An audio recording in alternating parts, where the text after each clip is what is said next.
Welcome to Burlap Teachers. Enjoy the video. You already have the recovery USB. Plug it in and reboot now. Press the firmware key and set USB first. Once the installer loads, choose Repair your computer. Select Troubleshoot, then Advanced Options. This step gives you Startup Repair and Command Prompt. Use Startup Repair first because it automates common fixes. If it fails, move to Command Prompt. Make sure you note the system drive letter. It can be different in recovery mode, and you will need it for the next commands. You are now in Command Prompt. Type commands slowly and confirm each result. First run bootrex/fixember and bootrex/fixboot to repair boot code, then bootrex/scanos and bootrex/rebuild to detect and rebuild entries.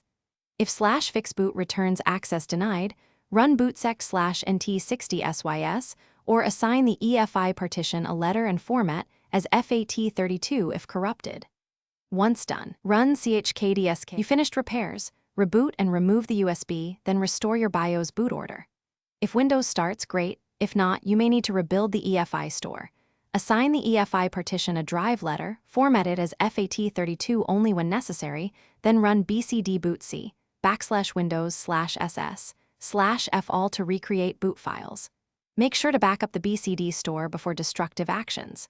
If problems persist, run Startup Repair one more time and note any error codes to narrow the issue.